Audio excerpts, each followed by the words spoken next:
From this point forward, we're going to take charge of the house ourselves. You'll need to look for a new place to live. My brother and his wife, with my mother's backing, are insisting I leave, viewing me as a hindrance. It's bewildering that they overlook the fact I've been footing the bill for our living expenses. Their lack of appreciation and respect astounds me. In response, I've resolved to take matters into my own hands. My name is Helen, and I'm a 35-year-old woman who moved back in with my parents after college. Venturing out into the world proved more challenging than expected. Initially, I looked for jobs while receiving unemployment benefits. Then, I discovered the world of remote work and carved out a niche for myself as a freelance engineer, leveraging my background in science. Starting with smaller tasks, I managed to earn a modest income, but more importantly, I gathered invaluable experience. Working from home not only suited me financially, but also helped me avoid overwhelming social interactions, boosting my self-esteem. Gradually, I took on bigger projects, and my earnings increased to match those of a typical corporate employee. However, my parents, particularly my mother who holds traditional views, struggled to comprehend my unconventional work arrangement. Despite my efforts to explain, my mother remained skeptical, fearing what she couldn't understand. My father seemed to get it, but my mother couldn't shake her concerns, often questioning the sustainability of my job. She couldn't grasp the concept, no matter how much I tried to reassure her of my professional commitment. She would express concerns about me staying home too long, mistaking my career choice for a mere phase or a consequence of mental health issues, despite it having been over 3 years. Her inability to understand extended to questioning the legitimacy of my online work, even suggesting that it might be something illicit or tied to peculiar beliefs. Despite showing her emails from clients and my income statements, she remained unconvinced, failing to recognize the legitimacy and potential of my career path. This misunderstanding and lack of support within my family have led to a pivotal moment where I must assert my independence and navigate my own way forward. I shared with my mom how I receive consistent payments from my job, trying to assure her of its reliability, but she remained unconvinced, plagued by worries that I might be living off unemployment benefits. The thought of moving out on my own had crossed my mind, yet I hadn't managed to save enough money for such a step. Around the same time, my dad's health took a turn for the worse, requiring nursing care after an early retirement that led to a decrease in our family's income. When I voiced my concerns, he comforted me, saying, "Oh, Helen, I have my pension. We'll manage." Given my mother's tendency to overspend, I couldn't help but question, "Are you sure we can make ends meet?" Nonetheless, we had to make do with what we had, our savings. Seeing my dad weary, possibly anxious about what lay ahead, weighed on me. He had always been there for me, supporting me through college and my return home due to mental health challenges. Leaving him in such a situation seemed unthinkable. My mom, too, was taken aback by my dad's sudden health issues. Wanting to give back and support my family, I decided to stay. "Don't worry, Dad. I've got this," I assured him. His surprised response, "Really? But can you really afford to?" pushed me to show him my bank account details, proving my financial stability. "Dad, I didn't realize you were doing so well," he admitted upon seeing my earnings. "Could you help out then?" "Of course," I replied. "You've supported me through so much. It's my turn to support us." This pledge led me to take on the household's financial responsibilities, covering everything from my father's medical expenses to daily living costs. I began transferring a set amount monthly to help with our expenses, and I created a new main credit card for my mom, adding her as an additional user since she previously relied on my dad's card. Both my dad and I tried to save as much as we could, encouraging my mom to do the same. Despite my efforts, my mom remained skeptical of my contribution and even suggested I should move out. My dad, recognizing the significance of my financial support, argued that without me, they'd face even greater difficulties. Reluctantly, my mom agreed to let me stay. While I continued my work and contributed at home, my mom took my help for granted and imposed stricter demands. "Can't you finish your chores faster?" she would ask. "Sorry, it's tough managing work and household tasks," I replied. She often doubted the difficulty of balancing both, leading to a growing strain in our relationship. My dad, however, understood and appreciated my contributions. We managed to maintain this arrangement for a year until, unfortunately, my dad's health declined further, requiring hospitalization. Every day, I made sure to visit my dad in the hospital. "Hey Dad, how are you feeling today?" I'd ask. "Thank you, Helen. I'm not seeing much improvement, but I'm more concerned about how this is affecting you," he'd respond. I reassured him, "Don't worry about me. Looking after you is not a burden, but I've noticed things with Mom have been tense since you've been hospitalized." Living with my mom had become increasingly difficult, almost suffocating, yet my desire to support both of my parents never waned.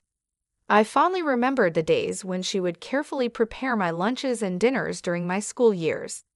However, my feelings began to shift when my brother James and his wife Sarah showed up unannounced one day, apparently invited by my mom without my knowledge. James made it clear, "We're going to be staying here now." I was taken aback and questioned the sudden decision. He explained, "Mom's worried about you managing on your own while Dad's in the hospital." I looked to my mom for answers, but she avoided my gaze. James tried to reassure me, "We're here to support you, Helen." However, Sarah's smirk hinted at an underlying tension. My mom then added, "Thank you both. Helen, you'll need to pull your weight, or living here could become difficult for you." Their sudden presence in our home marked the beginning of a challenging new chapter. Despite my brother's successful career and presumed financial stability, the dynamics at home became strained. My sister-in-law's demands, such as waking me up early to make breakfast, clashed with my work schedule. As someone who thrives in the early hours, these interruptions were particularly frustrating. "I'm already working," I protest, but she insisted. "Then hurry up and get breakfast ready. Must I do everything myself?" Our family mornings used to be laid back, with each of us eating whenever and whatever we preferred. I had assumed that, with my mother and sister-in-law at home, preparing breakfast would naturally fall to them. Yet my sister-in-law believed in shared responsibilities, pushing me to contribute. Reluctantly, I helped with breakfast, but my efforts seemed never to satisfy them. I had prepared a thoughtful meal of soft scrambled eggs, a lettuce salad, buttered toast, and a juicy sausage, a perfectly respectable breakfast, I believed. But their expectations were evidently much higher, adding to the growing tension within our household. Feeling a mix of frustration and disbelief, I responded to their complaints about breakfast. "If you don't like it, you don't have to eat it." They were visibly taken aback by my reaction. "What kind of attitude is that? Who do you think you are? It's not right for you not to help out more around the house," they criticized. "But I also have work," I tried to explain, only to be met with skepticism. "Work? Really? What kind of work do you call that? It sounds ridiculous," my brother and his wife rebuked, their words sharp and dismissive. Influenced by my mother, my brother had always had a tendency to belittle me and my efforts. Despite their attitudes, I knew the value of my work time. Without another word, I gathered my belongings, including my laptop, and left the house, ignoring my brother's calls after me. I headed directly to my dad's hospital room. Upon seeing my rushed entrance, he asked, "Helen, what's wrong? You look upset." After I shared what happened, he was taken aback. I had no idea things had gotten that bad at home. "I'm sorry, Helen. Remember, you can choose your own path in life." Feeling somewhat adrift, I reflected on how my mother seemed to prefer James's presence at home. My dad offered comforting words. "You don't have to stay in a place where you feel unwelcome. I want you to be happy. Live your life the way you see fit." His words bolstered my resolve to find a new living situation. Returning home that evening, I walked into a stern atmosphere. My mother, brother, and sister-in-law awaited with serious expressions. "Where have you been all day?" my brother demanded. "I thought you were at work." "I took the day off because of you," he claimed, which surprised me. Taking a day off so abruptly seemed quite irresponsible to me. As the confrontation escalated, my brother and his wife made their stance clear. "Get out," my brother stated. "Why?" I asked, confused. "From now on, the two of us will live here. If you're not willing to fit in, you should leave." "We don't need your help," they insisted, attempting to push me out of my own home. "That's enough, Helen. You don't need to be here, especially now that your father isn't at home," my mother added, siding with them. It seemed they all viewed me more as a nuisance than a contributing member of the family. Did my mother not realize the extent of my financial contributions, even as she indulged in her monthly splurges on luxury items?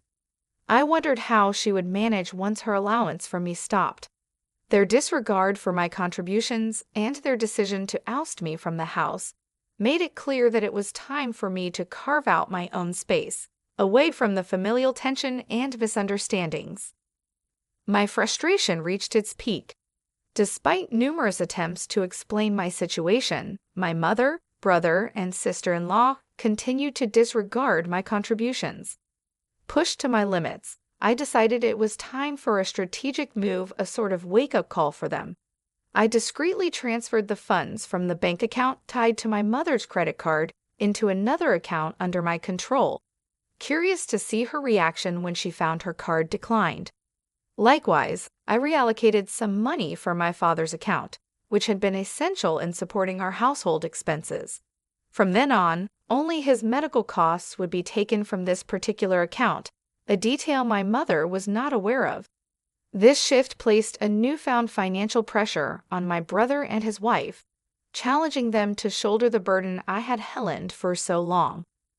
After setting my plan into motion, I packed up my life and announced, "I'm leaving this place." Their faces registered surprise at my declaration. Despite their continuous negative treatment, they hadn't expected me to actually make such a decisive move. However, their smirks seemed to suggest they found some pleasure in my departure. "You're finally leaving. There was never anyone as bothersome as you," they taunted, confident I wouldn't return. "Of course, I won't. And don't bother contacting me," I retorted. As I walked away, they were still smiling, but I wondered how long their amusement would last once reality set in. In my new sanctuary, I found peace and the space to fully dedicate myself to my work. Then, unexpectedly, my brother reached out, his voice laced with surprise and a hint of desperation. "I thought I made it clear not to contact me." "What's the matter?" I asked, not hiding my annoyance. "Oh, that? Well, we didn't know." "Why didn't you tell us?" He stumbled over his words. "I tried, remember? But my work and contributions were always dismissed," I reminded him. He tried to shift blame. "Well," Mom said, "and I guess I got confused." "That's not really my fault, is it?" "No, it's not. But now you're experiencing the financial strain. Mom's spending habits, coupled with the unpaid bills, it's all on you now. Managing all that was part of how I supported the household. Now that I'm gone, you'll need to figure it out," I explained calmly. The reality of their new financial responsibilities was a stark wake-up call for my brother. Without me to rely on, they were forced to confront the consequences of their actions and attitudes. This move wasn't about revenge. It was about asserting my worth and the value of my contributions, teaching them a lesson in respect and responsibility as I embarked on a path to personal and professional fulfillment. I was taken aback when my brother reached out for financial help. "I need you to transfer some money into my bank account," he pleaded urgently. I couldn't help but express my disbelief. "Are you serious? You work for a large company. Shouldn't that be enough?" That's when he dropped the bombshell. "Actually, I was let go from the job because of a major mistake I made." This revelation left me speechless. It seemed my brother had returned to our parents' home, under the assumption that it was financially secure, partly due to my father's retirement pension. I had long wanted to make it clear to him the critical role I played in keeping our family afloat financially. The thought of his surprise upon realizing that it was actually me who had been managing the household's finances, assuming they were stable, was ironically amusing. This surprise would soon extend to his wife and our mother as well. Soon after, my brother's wife joined the plea, "We really need your help. Our savings are running out." My mother chimed in with, "Your father is upset and won't be contributing to the household finances anymore. We're in a bind." But I had reached my limit. "I've supported you all more than enough. You're all capable of working, so it's time to support yourselves. I'll be cheering you on from afar," I responded, a mix of determination and resignation in my voice. A plea for reconsideration came through the phone, but I stood firm, distancing myself from my brother, his wife, and my mother. My father, too, found it difficult to go back to living with my mother, opting instead for legal advice and a new living arrangement. Thankfully, this allowed me to visit him daily, maintaining our bond. A friend filled me in on my family's current situation. My brother had downsized to a modest apartment, adopting a more frugal lifestyle. My mother, traditionally a homemaker, found adjusting to employment challenging, while my brother struggled to accept the perspectives of younger colleagues in his new part-time role, leading to short-lived employment. His wife became the Prisora breadwinner, working tirelessly until the burden became too great, prompting her departure.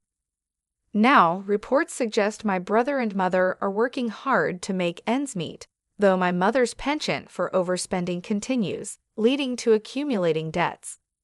While I worry about their well-being, the distance I've put between us is a reminder of the boundaries I had to set for my own peace of mind and financial security. I've reached a point where providing further financial help isn't possible for me. Right now, I'm dedicating a lot of energy toward creating a comfortable life for myself. My income has been slowly rising, and I'm thinking about exploring new opportunities. One of my biggest goals is to visit my dad every day. I want to spend quality time with him and see his joyful